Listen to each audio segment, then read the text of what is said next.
तर राज्यात पावसामुळे झालेल्या नुकसानीच्या आकडेवारीवर सुद्धा एक नजर टाकूया।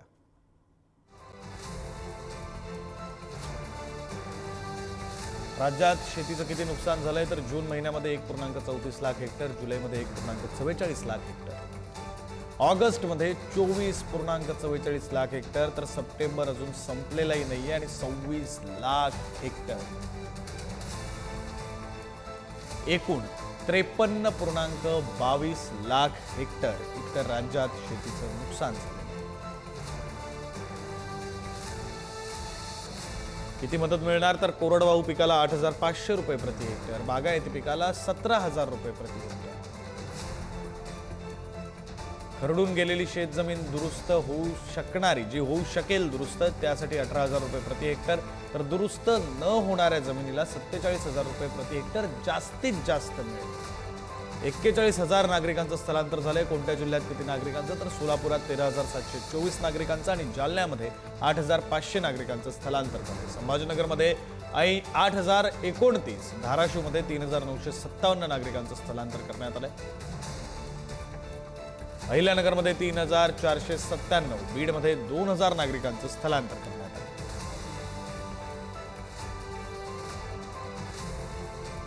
नांदेड जिल्ह्यामध्ये 1,020 इतक्या नागरिकांचं स्थलांतर करण्यात आलं। एकूण 41,000 नागरिकांचं राज्यभरात स्थलांतर करण्यात आलं।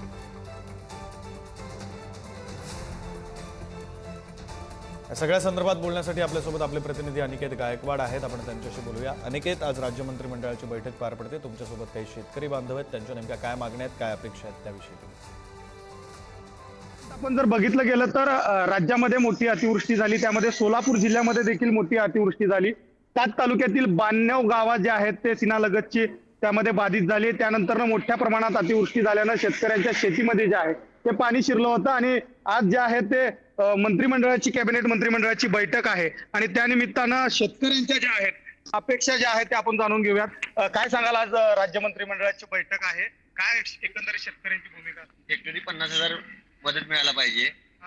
पूर्ण नदीकाठच्या सर्व शेतकऱ्यांचं संपूर्ण कर्जमाफी झाली पाहिजे।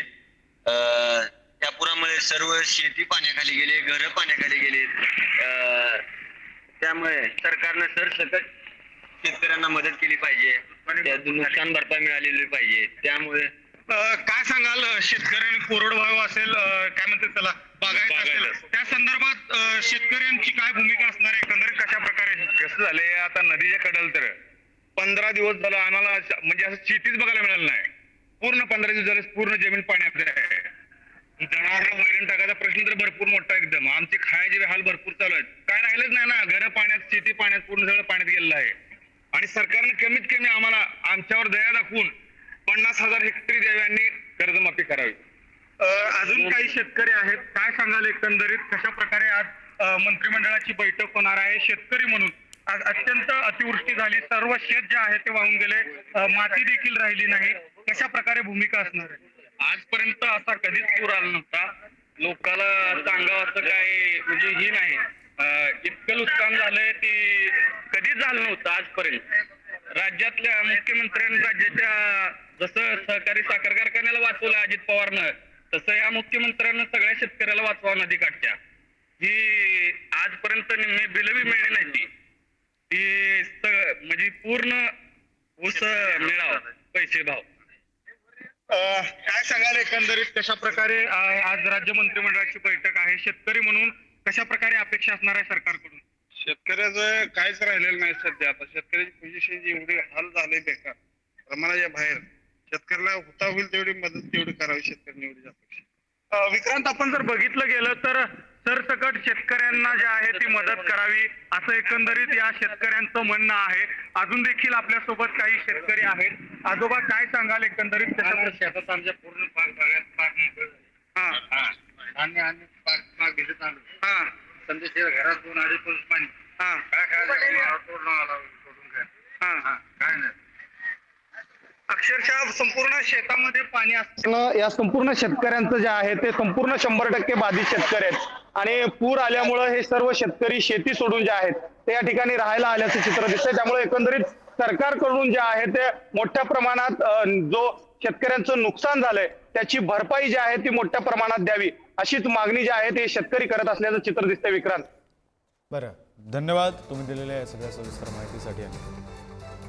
बातमी आपण पाहतोय, आज कॅबिनेटची बैठक आहे, राज्य मंत्रिमंडळाची बैठक पार पडते आणि त्या अनुषंगानं शेतकऱ्यांचं जे मोठं नुकसान झालेलं आहे मागच्या काही दिवसात, त्या अनुषंगानं काही मदत, काही ठोस घोषणा होते का हे पाहणं महत्त्वाचं आहे. यानंतर आपल्यासोबत आपले प्रतिनिधी गौरव साळी जालन्यामधून जोडले गेलेले आहेत, त्यांच्याशी सुद्धा बोलूया. गौरव, सोलापुरातल्या शेतकऱ्यांचं म्हणणं आपण ऐकलं, मराठवाड्यात विशेषतः जालन्यात सुद्धा मोठं नुकसान झालंय, काय नेमकं शेतकऱ्यांचं म्हणणं आहे?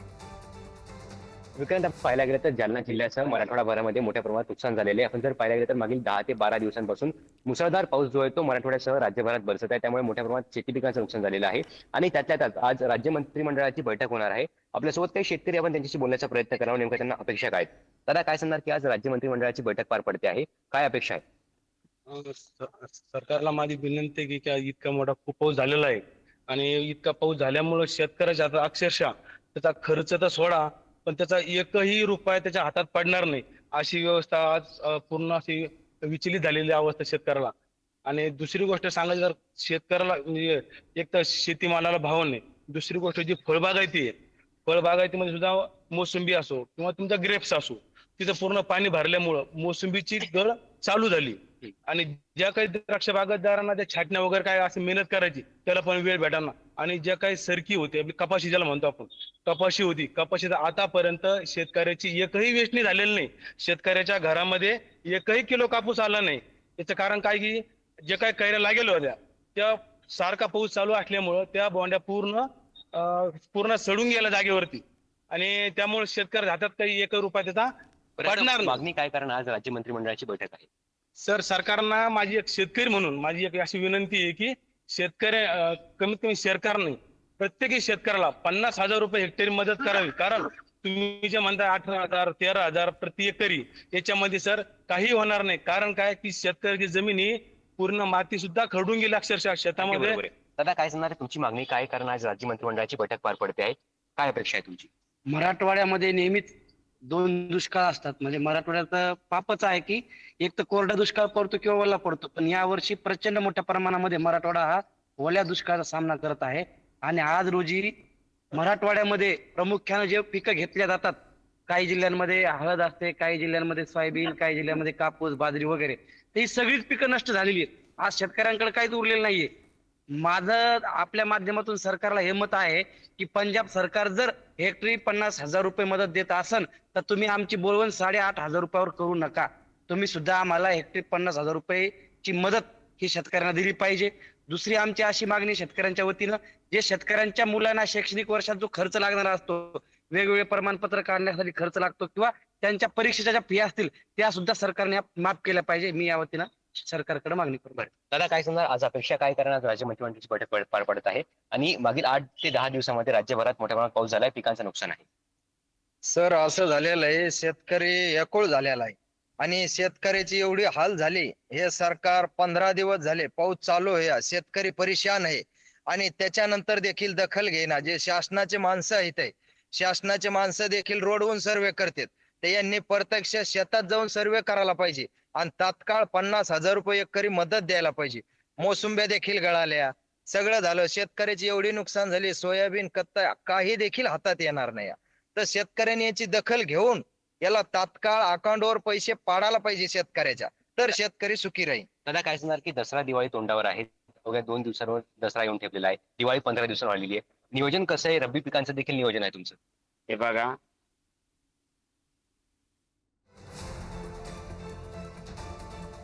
काही तांत्रिक कारणं आहेत. गौरव साळी आमचे प्रतिनिधी शेतकऱ्यांची बातचीत करत होते, मात्र काही तांत्रिक कारणांमुळे तो आवाज आपल्यापर्यंत पोहोचू शकत नाही. मात्र शेतकऱ्यांच्या एकंदरीत भावना काय आहेत तर सरकारनं मदत करावी, 50,000 रुपये हेक्टरी अशी मदत करावी असं शेतकऱ्यांचं म्हणणं आहे. कारण राज्यामध्ये झालेली अतिवृष्टीमुळे झालेलं शेतीचं नुकसान, सर्वसामान्यांचं नुकसान, खरं तर केवळ पिकांचं नुकसान झालेलं नाहीये, शेताचं नुकसान झालेलं आहे. शेतातली माती सुद्धा अनेक ठिकाणी वाहून गेली.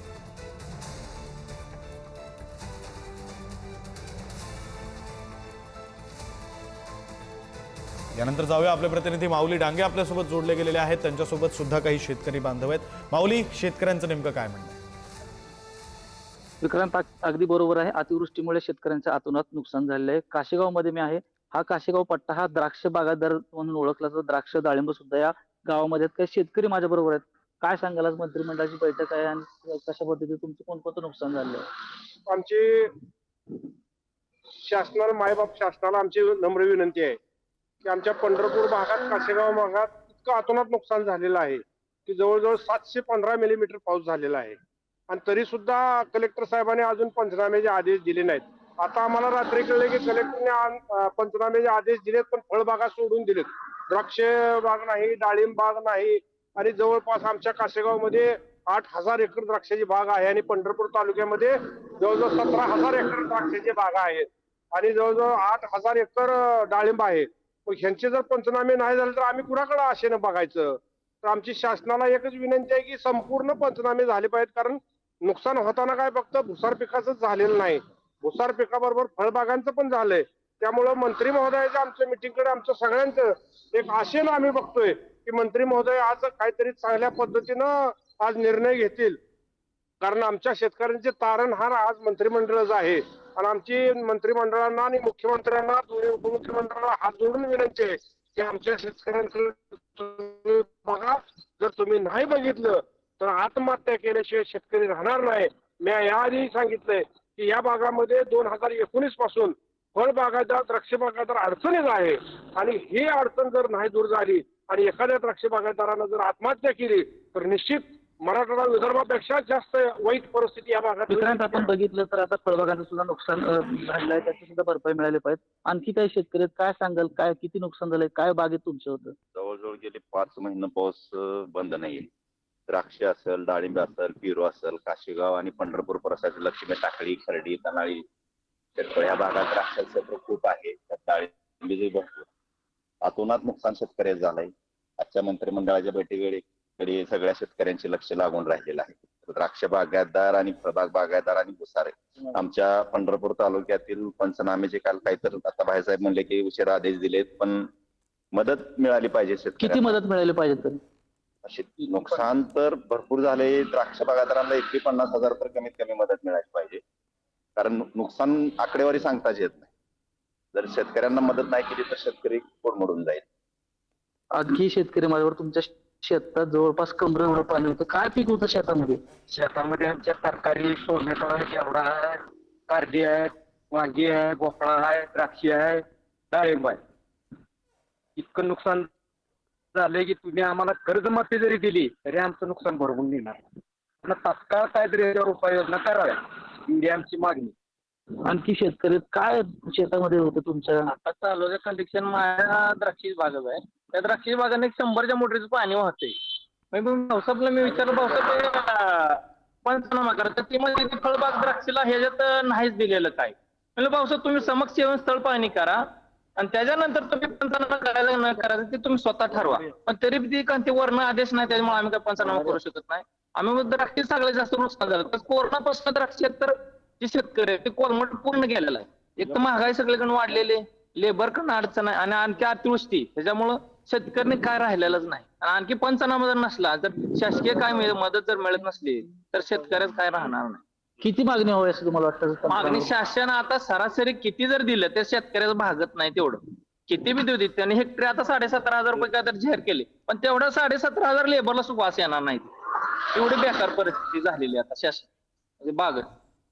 विक्रांत, आपण बघितलं तर सरकारनं 17,000 रुपये हेक्टरी मागणी केली आहे. आणखी शेतकरी माझ्यावर काय सांगाल? आज मंत्रिमंडळाची बैठक आहे. माझे द्राक्षाची बाग आहे, डाळिंबीची बाग आहे. पण हे येणाऱ्या 5 महिन्याच्या पावसानं त्याचं इतकं मोठं नुकसान झालेलं आहे की शासनानं जरी हेक्टरी 1,00,000 रुपये जर दिले तरी त्याची भरपाई निघत नाही.